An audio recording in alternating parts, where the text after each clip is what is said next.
প্রথম সম্পর্কটা হয় রুবেলের বাসায়? হ্যাঁ, সামনাসামনি।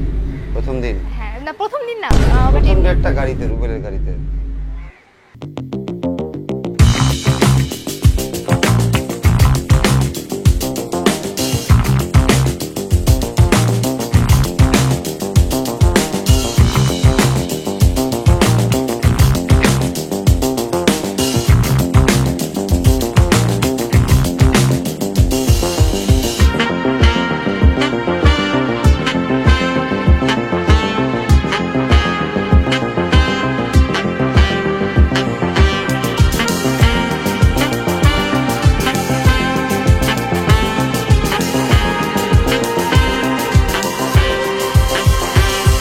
Hello viewers, welcome to my show hi talk with Noman Robin. গতানুগতিক ধারার বাইরে একটু স্পর্শকাতর অথচ স্পষ্টভাবে আপনার আমার মনের কোনায় উকি দেয়া অনেক প্রশ্ন নিয়ে বাংলাদেশের এই প্রথম monthly online interview show hi talk with Noman Robin, মানে আমি শুরু করছি আজকের এপিসোড।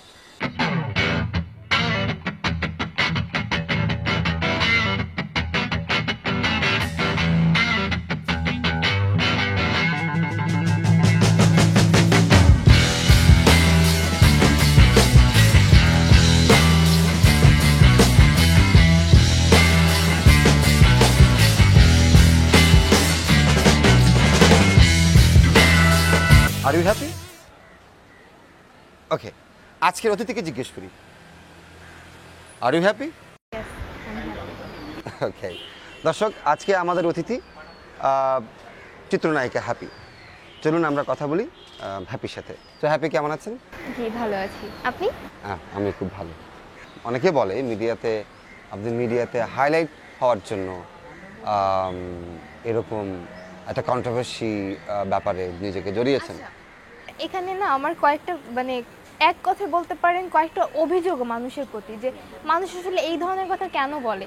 আমি যদি হাইলাইট হওয়ার এত ইচ্ছা থাকতো তো রুবেল কেন, বাংলাদেশে কি আর কোনো বড় সেলিব্রিটি নাই? আমি ক্রিকেট মানে অঙ্গন বাদ দিলাম, আমাদের সিনেমা সেক্টরে আসি, আমাদের কি মানে কোনো সেলিব্রিটি নেই? তো রুবেল কেন, রুবেলের মানে কি?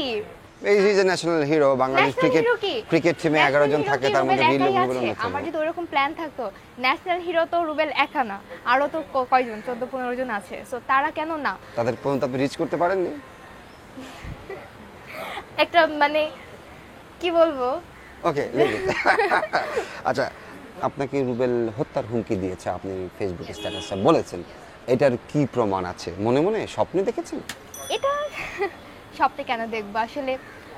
কিছুদিন ধরে আমি ফিল করছিলাম এই ব্যাপারটা, যে কেউ কেউ আমাকে ফলো করছে বিভিন্ন জায়গায়, যেহেতু আমি অনেক জায়গায় আমার চলতে হয়। একই ব্যক্তি না, 2-3 জন এরকম করে আমি ফিল করেছি যে একটা মেয়ে কিন্তু বুঝতে পারে কে তার দিকে তাকাচ্ছে, এটা বুঝতে পারে। তো আমার ওই ব্যাপারটা কাজ হচ্ছিল যে এতদিন তো ঘুরছি, আমার তো এরকম মনে হচ্ছে না, কিছুদিন যাবত মনে হচ্ছে যে আমি এদিকে যাচ্ছি ওদিকে যাচ্ছি, কয়েকটা চোখ আমার দিকে আছে, মানে আমার এরকম ফিল হচ্ছিল। You are under surveillance, but তার মানে এই নয় যে আপনাকে। তারপর আমি একটা সূত্র থেকে জানতে পেরেছি, আমার খুবই বিশ্বস্ত, এবং মানে অন্য একটা সূত্র থেকে জানতে পেরেছি যে ব্যাপারটা আমি মানে 200% কনফার্ম। অনেকের কাছে এটা হাস্যকর মনে হতে পারে যে হ্যাঁ ও কেন খুন করবে এটা সেটা, বাট এটা সত্যি, আমি জেনেছি। এখন সে কি করবে, কি করতে যাচ্ছে এটা আমি জানি না। আর বিশেষ করে এর আগে তো আমাকে স্কাইপিতে বলেছিল আমি যদি মামলা আবার চালাই আমার খবর আছে। ওকে, এখন খবরটা যে কি খবর সেটা তো আমি জানি না। ও সে স্কাইপিতে বলেছে, এবং সেই রেকর্ড আমার কাছে আছে, ভার্চুয়াল ওয়ার্ল্ডে আপনি ছেড়েছিলেন। ওকে, এবং সেখানে রুবেল আপনাকে আপনি আপনি করে বলেছে। ওকে, ইন্টারেস্টিং। আপনি এটা দেখবেন, আমার যে যতগুলো রেকর্ড আছে, আপনি তুই তুমি তিনটাই আছে, সব সময় থাকতো। সো এরকম ওরকম আলাদা করে কিছু নেই। একটু ভিন্ন রকম প্রশ্ন করি। একটি রিলেশনশিপে দুটি মানুষ সম্পর্ক করলে তাদের মধ্যে একটা আন্ডারস্ট্যান্ডিং হয়, এবং সে আন্ডারস্ট্যান্ডিং, সেই ভালোবাসার গভীরতা একটি শারীরিক সম্পর্কে গিয়ে দাঁড়ায়। তাহলে সম্পর্কটা আন্ডারস্ট্যান্ডিংয়ের, শারীরিক সম্পর্কটা আন্ডারস্ট্যান্ডিংয়ের, শুধুমাত্র রুবেল কেন এখানে রেপিস্ট হবে? Why Rubel claim as a rapist? Rapist এই কারণেই, কারণ আমি যে মামলাটা করেছি 9-1 ধারার মেবি 2009-এর সংশোধনী আইনটা এখানে, যে কোনো একটা ছেলে যদি একটা মেয়ের সাথে কোনো কিছুর মানে সেটা প্রলোভন হোক বা কোনো কথা দিয়ে হোক, যেটাই হোক, সেটার মাধ্যমে বা সেটাকে যদি সে প্রায়োরিটি দিয়ে কোনো শারীরিক সম্পর্কে যায় এবং সেটা পরে যদি সে তার সম্মতিটা ফিরিয়ে নেয়, সাপোজ সে যে আমাকে প্রলোভনটা দিয়েছিল বা সে আমাকে বলেছিল তোমাকে বিয়ে করব, সে যদি সেটা ফেরত নিতে পারে, আমি যেই প্রেক্ষিতে আমি আমার সম্মতিটা দিয়েছিলাম বা একটা মেন্টালি একটা ব্যাপার ছিল, আমিও সেই মুহূর্তে সেটা ফেরত নিতে পারি, তাহলে ব্যাপারটা কি দাঁড়ায়? তাহলে ব্যাপারটা ওই 2009 সংশোধন আইনে ওইটাই দাঁড়ায়। So rapist.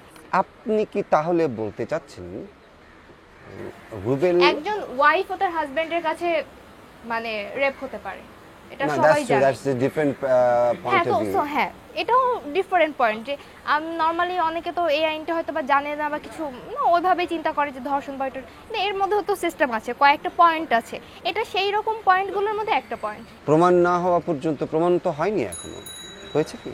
প্রমাণ তো আসলে এটা তো সময় সাপেক্ষ ব্যাপার।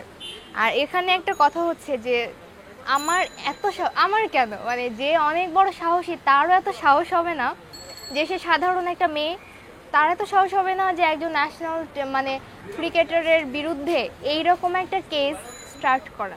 এটা আমি আমি কি জানি না যে আমি যদি মিথ্যা মামলাটা দায়ের করি, কোর্টে যখন এটা ফয়সালা হবে, তো আমি যদি মিথ্যা মামলা করি আমারও তো শাস্তি হবে। Tell me about the forensic report. এটা নিয়ে অনেক উল্টাপাল্টা নিউজ হ্যাঁ, হয়েছে। অনেক উল্টাপাল্টা নিউজ এসেছে।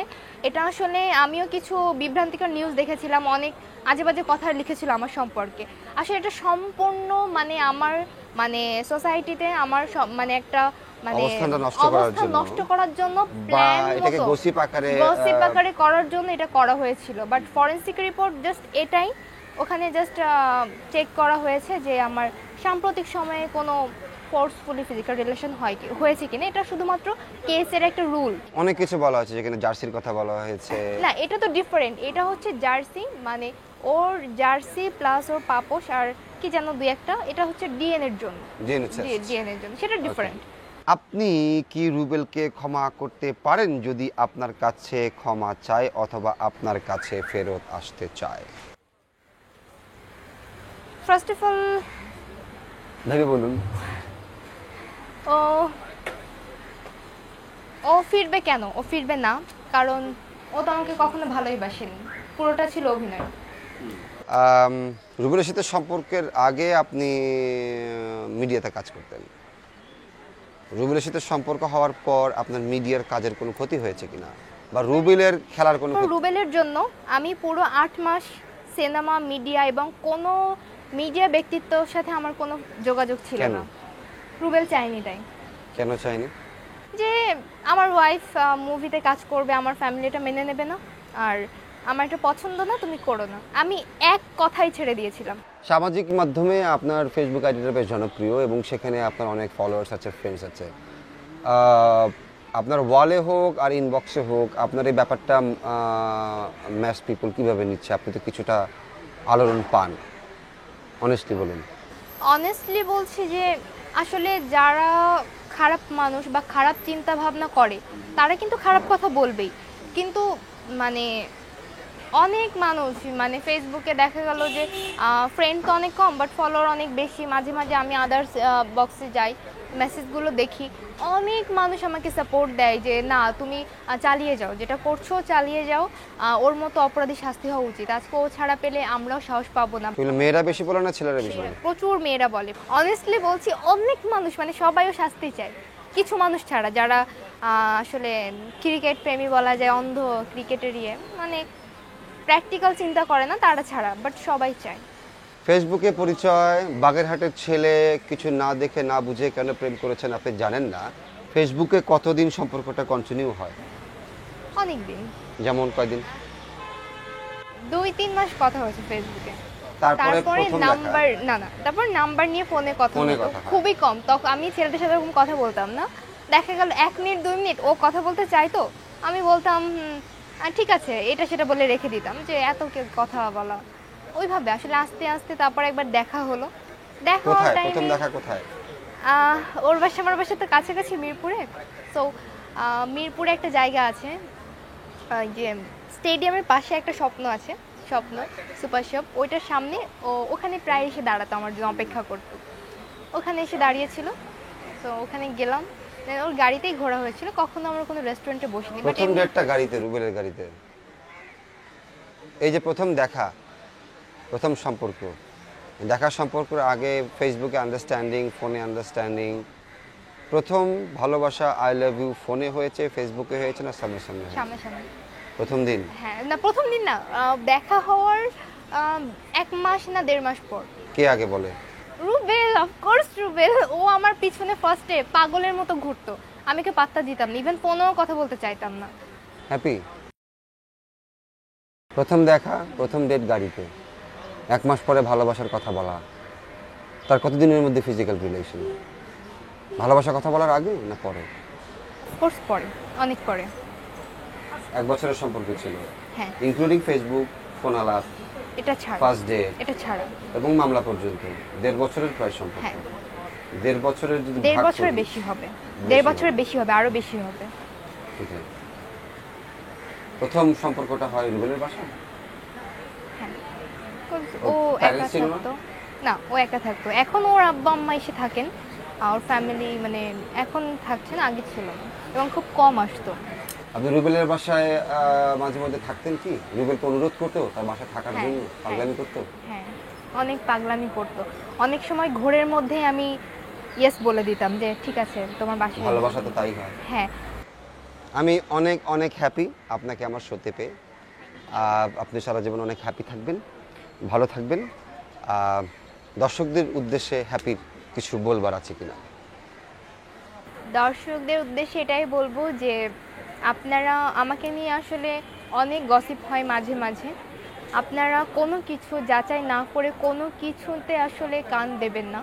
যেটা সত্যি সেটার সাথেই থাকুন, আমি বলে না, যে কোনো মেয়ের জীবনে যে কোনো কিছু হতে পারে, সো সাথে থাকুন, সেটাকে সাপোর্ট করুন। তার ক্ষমতা বা তার প্রতিপত্তিকে আমরা যেন মানে দোহাই না দিয়ে তাকে ছেড়ে দিই। ধন্যবাদ। দর্শক, আপনাদেরকে অনেক ধন্যবাদ। আমার নেক্সট শো দেখার আমন্ত্রণ রইল। আপনারা ভালো থাকবেন, আল্লাহ হাফেজ। স্পেশালি হ্যাপি থাকবেন।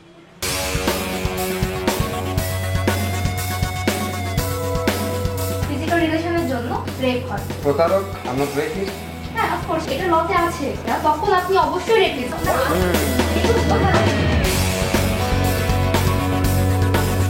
আঙুল তুলে কথা বলা শিখতে হবে। আপনি অন ক্যামেরায় রুবেলের উদ্দেশ্যে কিছু বলতে চান?